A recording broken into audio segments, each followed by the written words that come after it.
منظر دیکھنے کا جو عمل ہوتا ہے ہمارے سینٹر آف ویژن یعنی مرکز بصارت سے ہوتا ہے. قرآن سائنس کا محتاج نہیں ہے اور نہ ہی قرآن پر ایمان سائنس کے تابع. بنیادی طور پر اسلام کو سمجھنے کے لیے ایمان اور علم دین ہی کافی ہے. لہذا سائنس اسلام کے کچھ حقائق کو بہتر طور پر سمجھنے میں مدد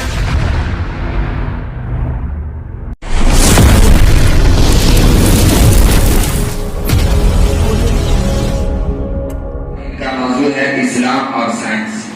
السلام علیکم. وعلیکم السلام ورحمۃ اللہ وبرکاتہ. فرحان بھائی, کچھ لوگ کہتے ہیں کہ قرآن ایک مذہبی کتاب ہے اور سائنس سے اس کا کوئی تعلق نہیں ہے. میرا آپ سے سوال یہ ہے کہ قرآن اور سائنس کا آپس میں کیا تعلق ہے اور ان کا مقصد کیا ہے؟ جب ہم قرآن اور سائنس کے تعلق پر غور کرتے ہیں تو دیکھتے ہیں کہ قرآن سائنسی کتاب نہیں ہے بلکہ اس میں زندگی کے دوسرے شعبے حیات کا بھی ذکر ہے جن کے بارے میں متعدد آیات میں مثلاً قیامت یا زندگی کے بعد منتق کا ذکر. جب ہم قرآن حکیم کو مطالعہ کرتے ہیں تو ہم اس کی بعض آیات میں بلیغ سائنسی اشارے اور رتا حیرت میں ڈال دیتے ہیں. ان حقائق اور شواہد تک موجودہ جدید سائنس کی کئی صدیوں کے بعد پہنچ سکی ہے. قرآن نے تو آج سے 1400 سال پہلے ان حقائق سے انسان کو آگاہ کر دیا تھا.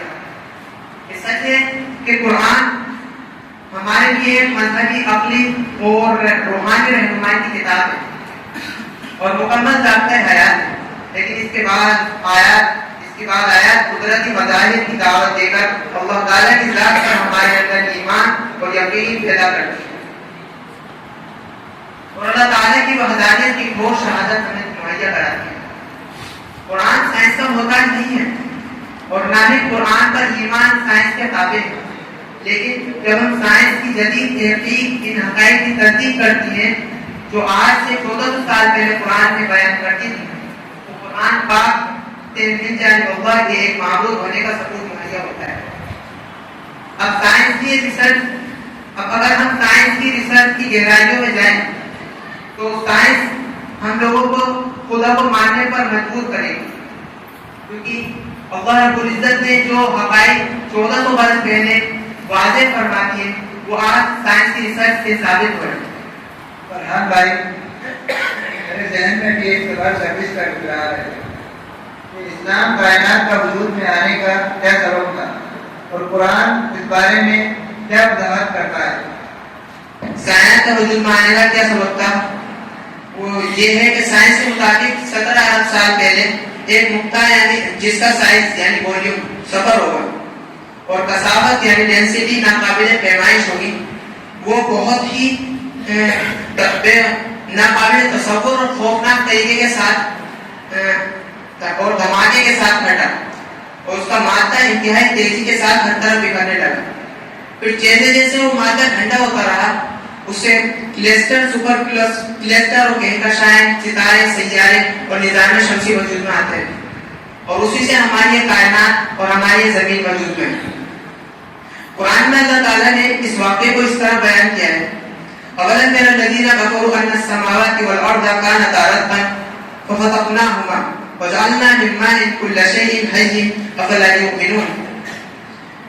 یعنی کیا ان منکروں نے نہیں دیکھا کہ آسمان اور زمین آپس میں جڑے ہوئے تھے, یعنی ایک ساتھ تھے, پھر ہم نے ان کو کھول دیا یعنی پھاڑ دیا اور ہم نے پانی سے ہر جاندار چیز بنائی کہ وہ ایمان نہیں رکھتے. تو یہاں بگ بینگ کے واقعے کا ذکر کرتے ہوئے قرآن نے ہمیں بتایا ہے کہ آسمان اور زمین پہلے آپس میں جڑے ہوئے تھے, پھر اللہ رب العزت نے اپنی قدرت سے ان کو الگ الگ کر دیا اور تب جا کے یہ کائنات وجود میں. ضیاء بھائی ماشاءاللہ آپ کا سوال بہت اچھا تھا. میں بھی آپ سے ایک سوال کرنا چاہتا ہوں. میرا سوال یہ ہے کہ سائنس کہتی ہے کہ دنیا کا خارجی وجود نہیں ہے. اگر ایسا ہے تو اس کی کیا دلیل ہے اور قرآن اس کے بارے میں کیا کہتا ہے؟ دیکھیے, سائنس کہتی ہے کہ دنیا کا کوئی خارجی وجود نہیں ہے. مطلب یہ خارجی وجود سے مراد کہ جو عمارت, جو ندی, جو پہاڑ, جو کچھ نظر آتا ہے یہ سب کے سب ہمارے دماغ کے اندر پہلے سے موجود ہے. یعنی یہ دماغ کی پیداوار ہے, یہ شعور ہے, اور یہ تصویریں، یہ شکل ہمارے دماغ میں پہلے سے موجود ہے. انسان کے جو حواس خمسہ ہے، یعنی سونگنے کی صلاحیت، دیکھنے کی صلاحیت اور چھونے کی صلاحیت وغیرہ، یہ سب کے سب دماغ کے معاون ہیں، یعنی دماغ کے مددگار ہیں. تو دماغ میں ایسا کیا ہے کہ اس کی مدد کرتے ہیں؟ تو دماغ میں ایک جگہ ہے جو دماغ کے پچھلے حصے میں، جو کہ اخروٹ کے مانند باریک جگہ ہے، اور وہ اس قدر باریک ہے کہ دنیا کے اندر شاید ہی اس قدر تاریک جگہ کہیں ہوگی. تو یہ دماغ کے اندر ہمارے حواس خمسہ خبر پہنچاتے ہیں اس جگہ پر.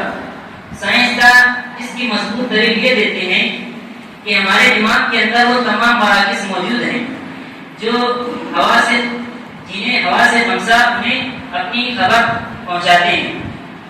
جیسے کہ بصارت کا عمل، ہماری آنکھ دیکھتی نہیں ہے بلکہ ہمارے پردہ چشم یعنی ریٹینا پر اس چیز کا عکس پڑتا ہے. جب روشنی جس چیز کو ہم دیکھتے ہیں اس پر پڑتی ہے تو اس کا عکس ہمارے ریٹینا پر پڑتا ہے. پھر اس عکس کو برقی اشاروں میں تبدیل ہو کر ہمارے دماغ کے اعصاب یعنی نیورونز کے ذریعے ہمارے دماغ کے پچھلے حصے جو کہ مرکز بصارت یعنی سینٹر آف ویژن ہے اس میں منتقل کر دیے جاتے ہیں. دراصل دیکھنے کا جو عمل ہوتا ہے ہمارے سینٹر آف ویژن یعنی مرکز بصارت سے ہوتا ہے. تو اس سے یہ بات ثابت ہوتی ہے کہ ہم جو دیکھتے ہیں، یعنی جیسا کہ ہم کہتے ہیں کہ ہم دیکھتے ہیں، ہم سنتے ہیں، ہم چکھتے ہیں، ہم چھوتے ہیں، دراصل یہ ہم نہیں کرتے بلکہ یہ ہمارا دماغ کرتا ہے. یعنی یہ سارے کے سارے حواس خمسہ ہمارے دماغ کے معاون ہیں، یعنی دماغ کے مددگار ہیں.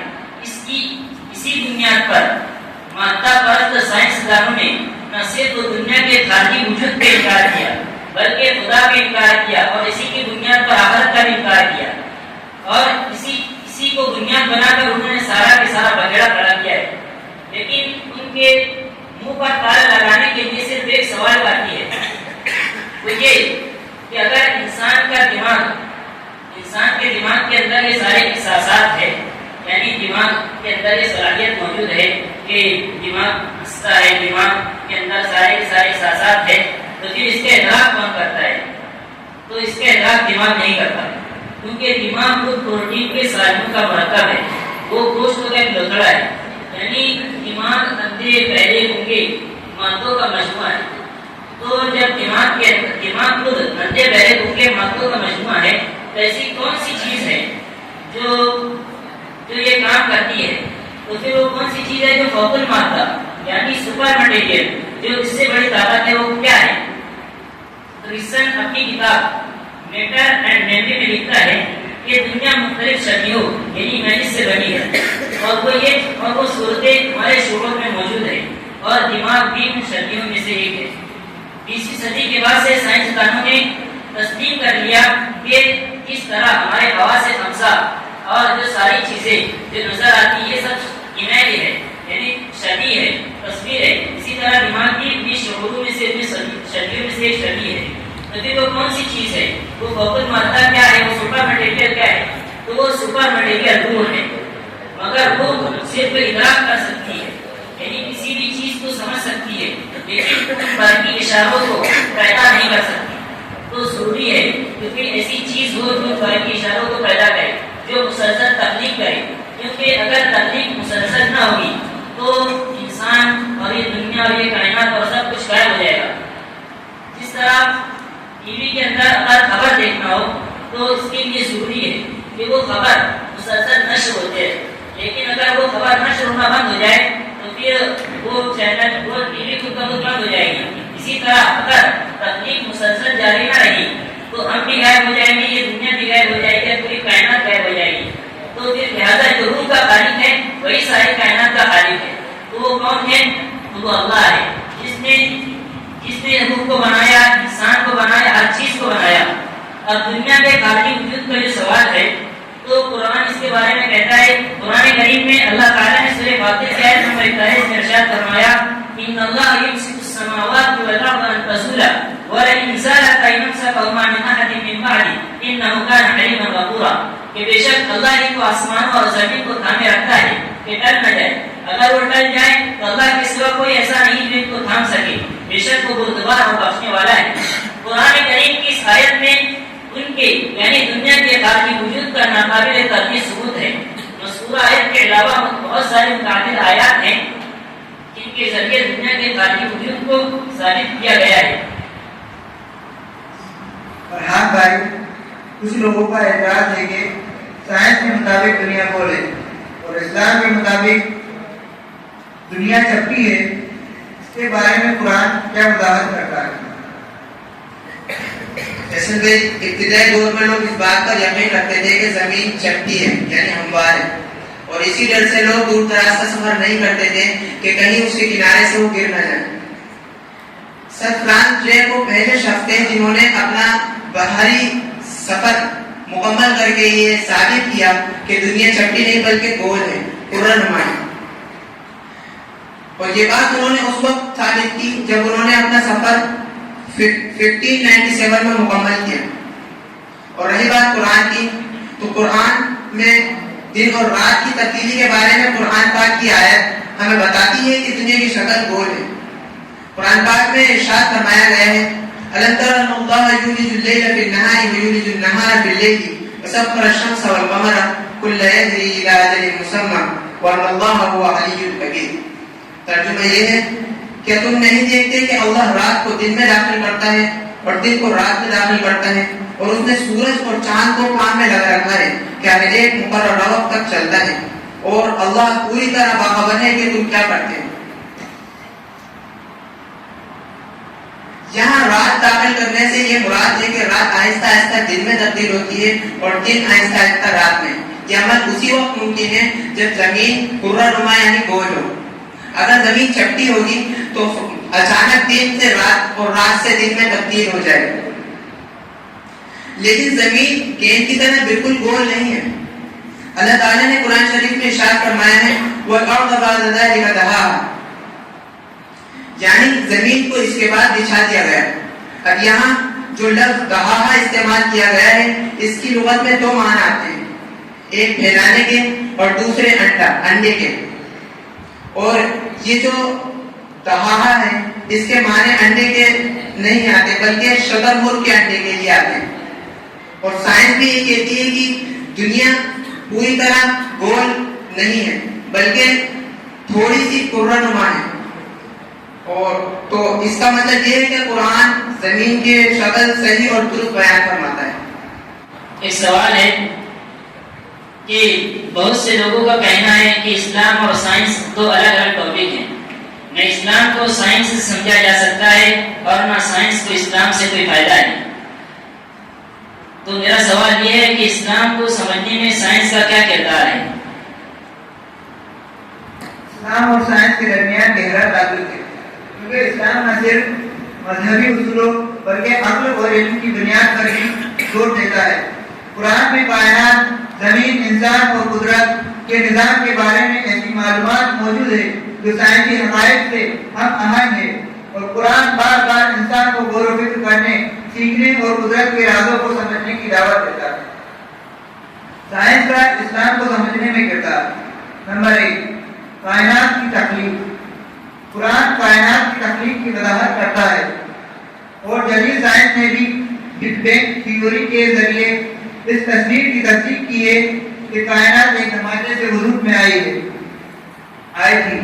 نمبر 2، اسلام انسانی جسم کی تخلیق.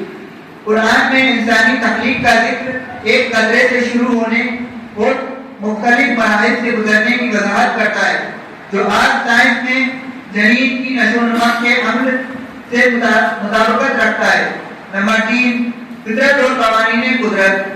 قرآن میں 12 فطرت اور قوانین قدرت پر غور کرنے کی دعوت دی گئی ہے، جس سے انسانوں کو سائنسی حقائق دریافت کرنے کی ترغیب ملتی ہے. نمبر 4، اسلامی تاریخ میں سائنسدان جیسے ابن سینا اور الرازی نے طب میں بہت سی دریافتیں کی جو آج بھی سائنسی میدان میں تسلیم شدہ ہیں. نمبر 5، سائنس کی ترغیب. اسلام میں علم حاصل کرنے کی اہمیت کو زور دیا گیا ہے، اور نبی کریم صلی اللہ علیہ وسلم نے فرمایا علم حاصل کرنا ہر مسلمان مرد اور عورت پر فرض ہے۔ ابن ماجہ، اس میں دینی اور دنیاوی دونوں طرح کے علوم شامل ہیں جن میں سائنس بھی شامل ہے۔ مجموعی طور پر اسلام اور سائنس ایک دوسرے کی تکمیل کرتے ہیں۔ سائنس اسلام کی آفاقی سچائیوں کو مزید سمجھنے اور ان کی تصدیق کرنے میں مدد دیتی ہے۔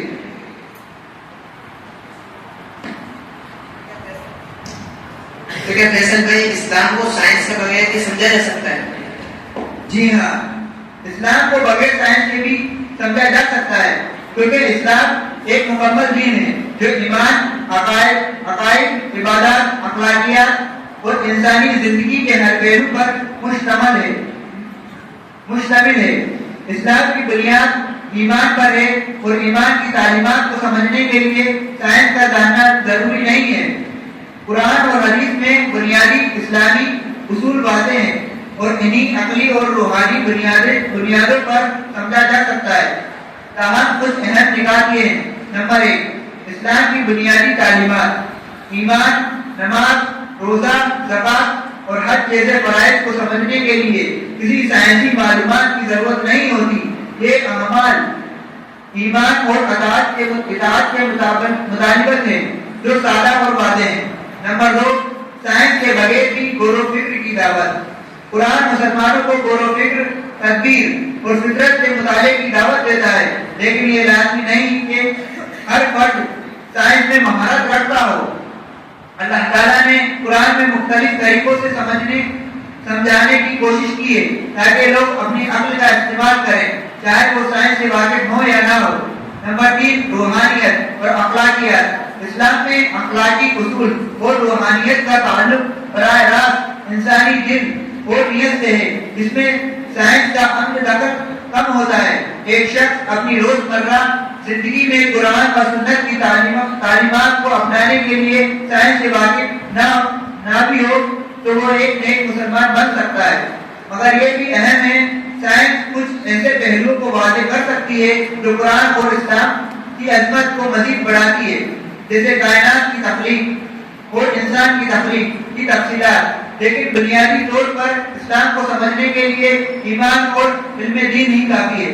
لہذا سائنس اسلام کے کچھ حقائق کو بہتر طور پر سمجھنے میں مدد دے سکتی ہے، لیکن اسلام کو بنیادی طور پر سمجھنے اور اس پر عمل کرنے کے لیے سائنس ضروری نہیں ہے۔ جزاک اللہ السلام۔ محمد طارق اور فیصل قمر ہیں۔